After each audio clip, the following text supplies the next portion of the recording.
We sat on the floor of the coach's living room. It was the first meeting of the University of Utah debate team in 1967. Marcia and I had never met, but by the end of that meeting, we would not only become debate partners, but we would become friends for life. Now, no one quite knows you like your debate partner. Not only must you prepare arguments for the affirmative and the negative, you also have to prepare oratory, expository, and impromptu. And you have to keep your grades up on all of your other classes. You see, we were on debate scholarships. Now, neither Marcia nor I came from families with money, and that meant we had to keep those scholarships. That was important. Since we were in the Southern California Forensic League, we would travel through the night from Salt Lake City with the coach driving, who was beleaguered by cataracts in both eyes and who didn't yet know how to drive with power brakes. So it was like this all the way from Salt Lake City to Southern California. We debated there, we debated Oregon, we went to Chicago later, and after that tournament we went and saw the theater production of Hair. And if you don't know what I'm talking about, it's just as well. Then we even went to the South and debated at the University of Alabama in Tuscaloosa. By then, we knew we had really made it because now we were traveling by airplane. Throughout all of this, Marcia's remarkable intellect, her calm demeanor, and delightful sense of humor made the whole experience such a joy. Little did we know that those challenging years on the debate team at the University of Utah would create a profound foundation for her yet career to come as an attorney and mine as a professional speaker. Soon we graduated and started our careers in this intriguing city, the nation's capital. And we were roommates at Van Ness Apartments, not far from here. Not once in all those years as friends did we ever have an argument or a single dispute. I love Marcia.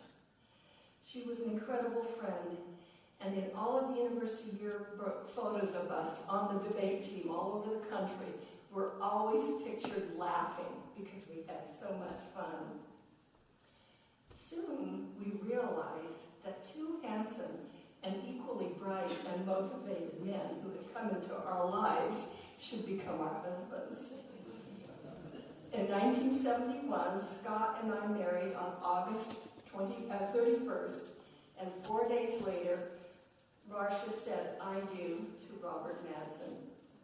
And our friendship continued, now including these remarkable husbands.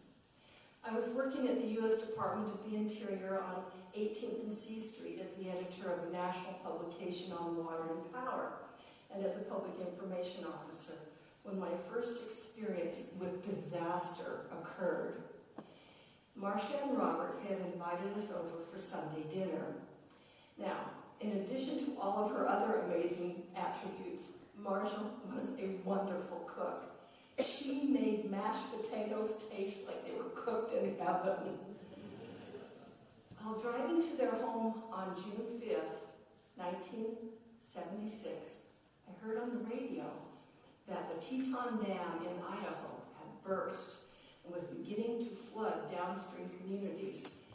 This dam was built by the U.S. Bureau of Reclamation, the agency I worked for, and I knew that I was going to have an entirely different work life on that Monday next.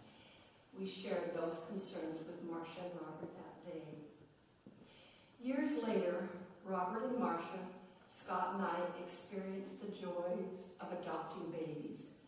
These children have brought tremendous joy and love into our lives. Will, Peter, and Matthew, I grieve with you over your loss. My daughters experienced the loss of their father, now 16, 12 years ago. I promise you, your mother will continue to watch over you. She will watch over you in spirit, just as Scott has watched over my children. Now, these are not just words of comfort. This is truth. I will share with you some stories that illustrate why I know this is true. Jeffrey R. Holland, a member of the Quorum of the 12 Apostles of the Church of Jesus Christ of Latter-day Saints, said, I believe we need to speak of and believe in and bear testimony of the ministry of angels more than we sometimes do.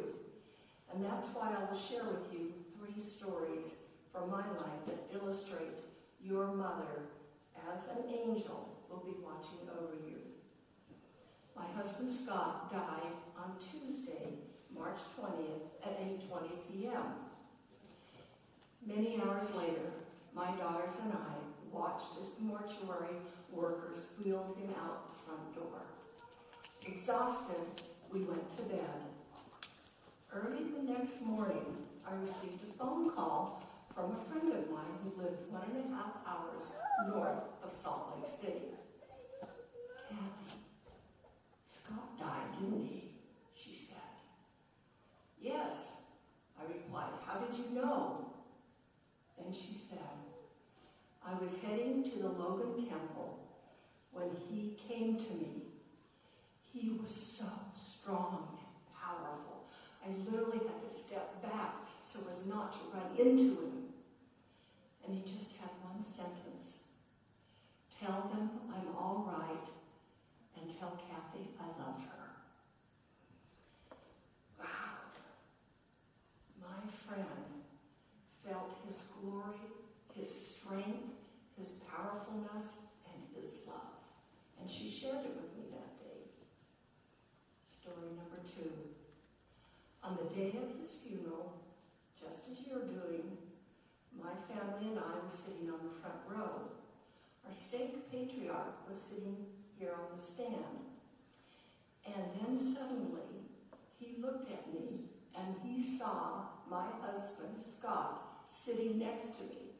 Now, when he told me this, I thought that was my...